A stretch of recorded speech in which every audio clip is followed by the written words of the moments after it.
Prezados irmãos e irmãs do programa Arte Espírita em Foco. Então hoje nós trouxemos uma narrativa do livro de prosa poética intitulado Retalhos de Poesia, e hoje o texto intitula-se Pés Ungidos de Poesia. Vamos ler o texto e em seguida faremos os comentários. Um fariseu, certo dia, pediu a Jesus que comesse em sua casa. Quando estavam à mesa, eis que uma pecadora entrou com um vaso de alabastro, repleto de unguento. Diziam na cidade que aquela mulher era uma pecadora. Ela ajoelhou-se aos pés de Jesus, ungiu seus pés com o óleo que trazia, lavou-os com suas lágrimas e enxugou-os com seus cabelos. O nome daquela mulher era Maria de Magdala. Diziam na cidade que ela era possuída por 7 demônios. O olhar daquela mulher possuía o toque da solidão. Notara-se que muito amara, mas nunca tinha sido amada. Muito sonhara, mas seus sonhos foram devorados pelos pássaros do deserto, esfomeados cultivadores da desesperança. Por isso, apesar dos pecados, notava-se que a vontade de amar a iluminara, inundando seu coração com o sol da fraternidade. Havia a presença de Deus em seus sentimentos, fazendo-a transformar seus delírios em taças de bondade.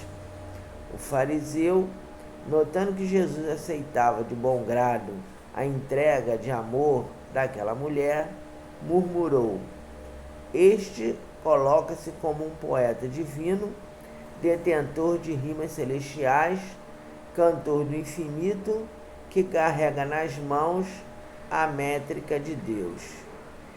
E, no entanto, não percebe que tem a seus pés uma pecadora impura, que é maniatada pelos gênios das trevas, que bebe na lama do destino o segredo de seus dias.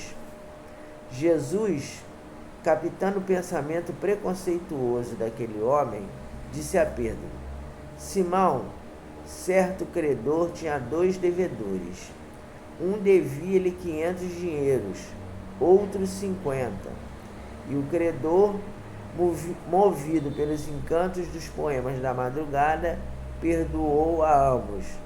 Pergunto-lhe, qual desses devedores o amará mais? Simão respondeu: creio que é aquele a quem mais perdoou. Jesus disse: julgaste bem. Vês esta mulher? Carrega nos sentimentos um cântico de amor repleto de sonhos, apesar de classificarem-na como pecadora. Suas emoções são pérolas de afeto, nascidas a cada amanhecer, apesar de dizerem-na possuída por 7 demônios. Ungiu meus pés com suas lágrimas de poesia, enxugou-os com a tessitura negra de seus cabelos e perfumou este ambiente com hálito de flores sagradas, colhidas nos mananciais dos poemas celestiais. Carrega nos lábios as estações tangidas pela brisa reconfortante do alvorecer e canta a elegia das mulheres que buscam os sonhos. Por isso digo-lhe: vá, mulher, estás perdoada dos teus pecados. A partir de hoje, reconstrua teu poema de viver, fazendo do amor verdadeiro o grande mistério que norteará a tua vida. Não permita outra vez que as sombras da noite oprimam os teus pensamentos. Quando as sombras chegarem, ergue teus olhos aos céus e evoca a leveza do meu poema. Da eternidade, o som da liberdade infinita envolverá tuas ilusões, despertará fantasias imensas, e tu cantarás, movida pela suavidade da minha palavra. Vá, mulher, eu te concedo a possibilidade de voltares a sonhar. Expulsa a solidão e compreenda que a verdadeira felicidade surge quando esquecemos as nossas lágrimas e nos colocamos em condição de enxugarmos lágrimas alheias. Os presentes perceberam que, ao toque poético de Jesus, as sombras afastaram-se, deixando de nublarem os olhos daquela mulher. Ele ergueu-se e saiu porta fora, disposto a voltar a sonhar. Reencontrou o seu poema, reescreveu sua história, dilatou a possibilidade de seus poemas sentimentais. Perfumou-se com a essência da vida, abençoou a quinta essência do luar, encheu-se de paz e voltou a cantar. Entoou as mais belas canções de sua alma, sentada a cada entardecer, no limiar do Lago da Serenidade. Seus lábios, movidos pelo tanger de inesgotáveis fantasias, faziam-no chorar de alegria. Convertida pelos sonhos de Jesus, Maria de Magdala reescreveu os seus poemas. Então, meus irmãos, essa narrativa nos fala sobre Maria de Magdala, que tinha um processo obsessivo grave, um processo de subjugação, e ao encontrar Jesus, ela ungiu os seus pés com os poemas de Jesus e reescreveu a sua trajetória existencial. Mas nós precisamos trazer essas narrativas para o nosso dia a dia. De que maneira nós, que somos pessoas imperfeitas, podemos ungir os nossos pés de poesia e reescrever as nossas vidas? De que maneira, diante da dor, da solidão, das frustrações, nós, que somos pessoas ainda invigilantes, podemos nos capacitarmos para nos libertarmos da dor e do sofrimento? Então nós trouxemos hoje um exemplo de uma pessoa, de um poeta que conseguiu fazer isso. Logicamente que vem a mesma história. Mas isso era esse companheiro que era poeta, que era uma pessoa mais intelectualmente mais capacitada. Mas antes de nós fazermos o fechamento nesse sentido, nós vamos falar sobre um homem que ungiu os seus pés nos poemas da vida, chamado João da Cruz e Souza, mais conhecido como Cruz e Souza.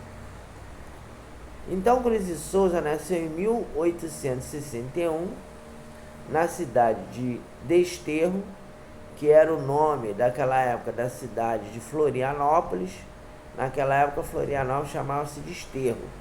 Ela só adotou esse nome de Florianópolis na época da República, quando, em homenagem ao presidente Floriano Peixoto, que tinha nascido lá nessa localidade, ela adotou o nome de Florianópolis. Então, naquela época, Florianópolis chamava-se Desterro. E o Cruz e Souza era negro, era um negro alforriado. Os seus pais, eles tinham sido escravos, mas tinham sido alforriados, eles tinham comprado carta de alforria. E o Cruz e Souza, quando nasceu em 1861, ele já era alforriado, já não era mais escravo. A pessoa, o fazendeiro, né, ele nasceu numa fazenda, e o fazendeiro, que era ex-patrão dos seus pais, se afeiçoou do Cruz e Souza e o colocou para ter uma educação incomum naquela época para uma pessoa negra, para uma criança negra. Então ele pegou o Cruz e Souza, colocou o Cruz e Souza nas melhores escolas da cidade, e o Cruz e Souza, amparado por essa oportunidade de estudar, de desenvolver as suas qualidades intelectuais, ele tornou-se um aluno brilhante e ele começou desde cedo a desenvolver pendores literários. Então ele sabia matemática, ele era um poliglota, ele falava várias línguas, falava francês, falava italiano, inglês, e também sabia a norma culta do português de forma profunda. E aí ele começou a escrever desde cedo. Quando chegou em 1893, ele adotou um estilo literário chamado simbolismo. Quais são as características estilísticas do simbolismo? O simbolismo, ele exalta a branquitude da alma. Ele exalta a busca do homem pela redenção da alma, pela elevação do espírito. Então, não é uma poesia religiosa, mas é uma poesia mística, que fala sobre a necessidade de cada um de nós de nos tornarmos pessoas melhores. Então ele é considerado um dos pais do simbolismo, junto com outros autores da época, mas ele foi um dos principais. E a partir do momento de 1893, em que ele começa a escrever, ele se tornou conhecido como o Dante Negro, ou o Cisne Negro, devido à qualidade dos seus poemas. Mas teve um problema que ele teve que se debater durante a vida dele toda, que foi o racismo. Então, naquela época, e hoje ainda é assim, mas naquela época era muito pior, o negro não podia se sobressair literariamente. Era raro você ver um negro que se sobressaía na intelectualidade. E aí o Cruz de Souza, apesar dele ser uma pessoa muito preparada do ponto de vista do intelecto, da literatura, ele era desconsiderado pela crítica literária. Ele teve que passar pelo que a Maria de Magdala passou, ou seja, o desprezo das pessoas, porque a gente está linkando, né, esse texto dos Pés Ungidos de Poesia, no qual nós falamos do encontro de Maria de Magdala com Jesus, com essa vida do Cruz de Souza. Então, Cruz de Souza também, ele apesar de ser brilhante do ponto de vista do intelecto, da literatura, ele era desprezado por ser negro. A poesia dele era ignorada pela crítica da época, apesar dele ter essa alcunha de Dante Negro, de Cisne Negro, mas essa alcunha ele só foi consolidada depois da morte dele. Em vida ele teve que carregar uma situação na qual ele foi ignorado pela crítica, ele era muito criticado, ele era ridicularizado, inclusive como Maria de Magdala foi ali pelos aqueles homens devido aos preconceitos. Então ele teve uma vida muito difícil e teve um agravante. Ele casou-se com uma moça chamada Gavita Rosa Gonçalves. E essa companheira dele, essa esposa dele, tinha problemas mentais. Então, ela tinha crises neurológicas e ficava muito tempo internada em hospitais psiquiátricos. Porque naquela época, no século XIX, o tratamento psiquiátrico era totalmente empírico. Não tinha remédio, não se sabia exatamente o que fazer quando você tinha na família uma pessoa com dificuldades mentais. Então, a Gavita Rosa Gonçalves, ela ficava muito tempo internada, ela ficava mais tempo internada do que na companhia do Cruz de Souza. Mas o Cruz de Souza nunca abandonou, ele a visitava, dava a ela o apoio necessário, mas ele teve um casamento infeliz, porque a esposa era deficiente. Além do problema da esposa, ele teve um problema que ele teve 4 filhos com essa companheira. E os filhos dele, todos eles morreram de tuberculose. Então eles começaram a... nasceram, né, viveram pouco tempo e logo em seguida foram vítimas da mortalidade infantil, porque naquela época a tuberculose não tinha cura. Pessoa que foi tuberculose não tinha cura. Então todos os 4 morreram. E a Gavita também veio a morrer de tuberculose. Então o Cruz de Souza teve uma vida na qual ele teve que transformar a sua dor em poesia. Ele teve que lutar contra o sofrimento, contra o preconceito, contra o racismo, transformando a sua dor e o seu sofrimento em poesia.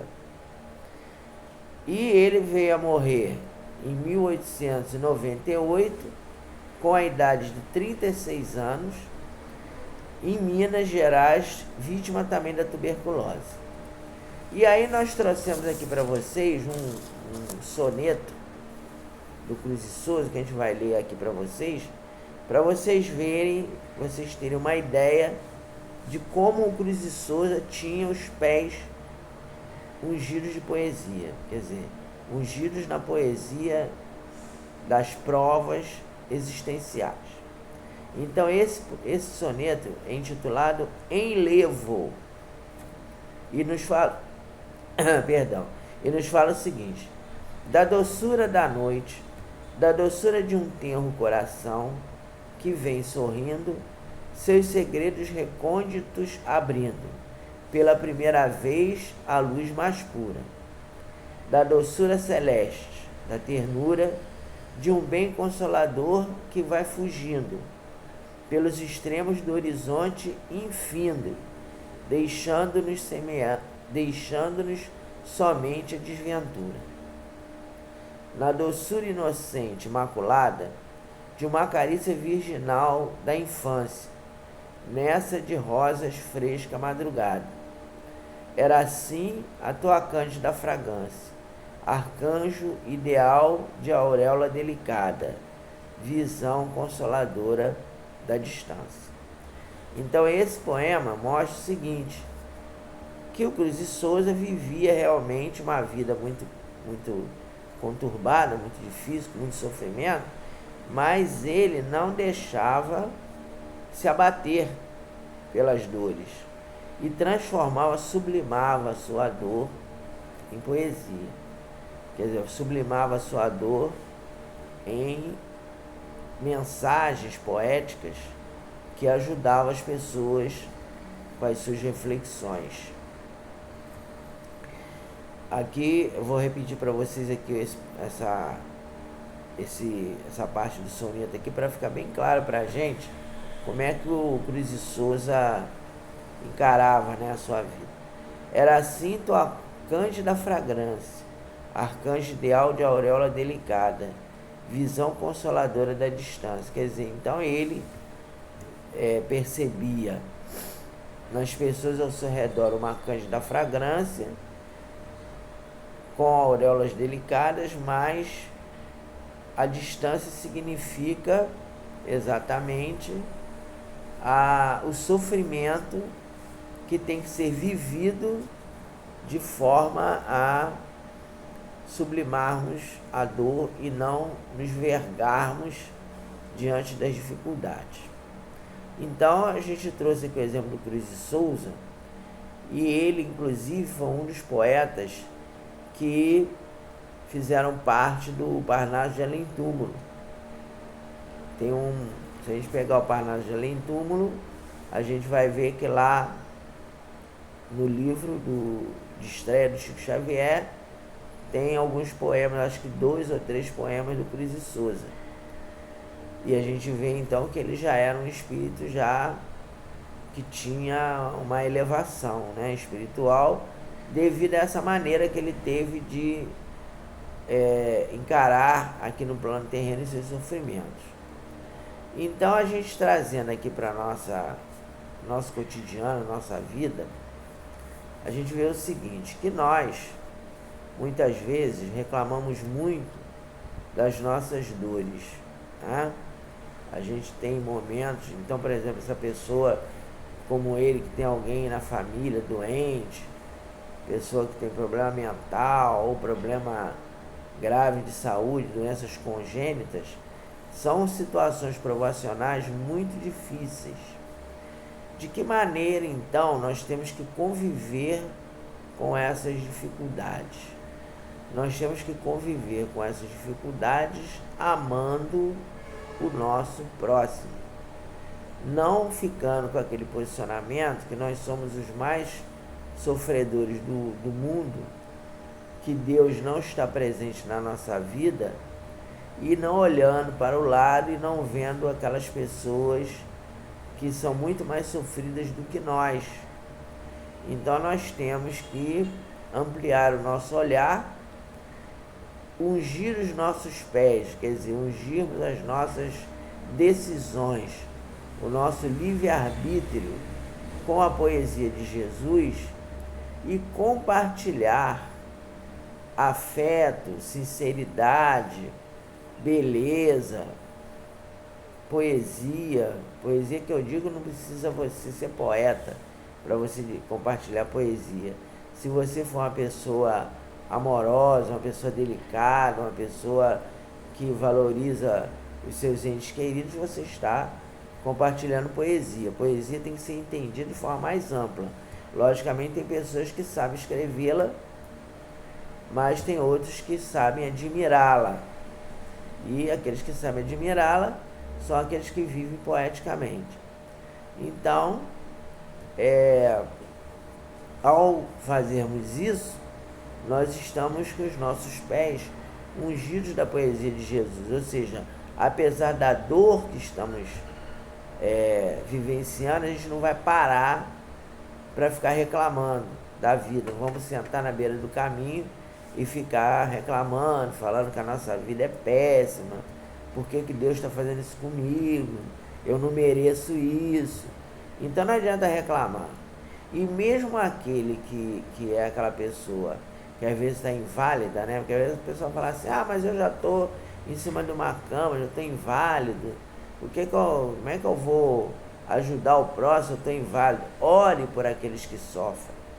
Se você está na cama, se você é uma pessoa que está passando por uma prova de uma doença muito difícil, você pode curar a dor alheia orando por aquelas pessoas.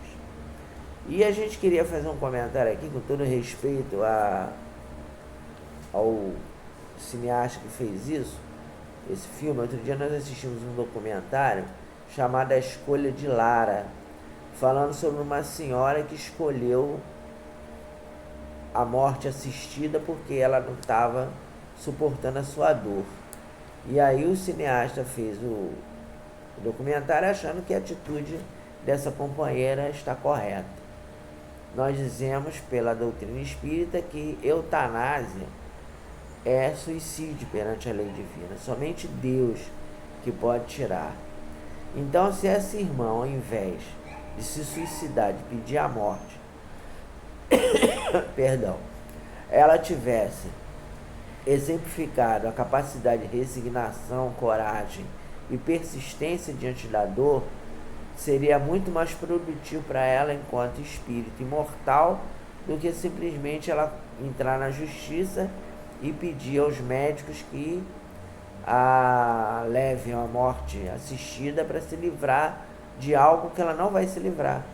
Porque quando ela desencarnar, e ela deve estar vivenciando isso agora, ela vai continuar com os mesmos problemas que ela tinha quando estava encarnada.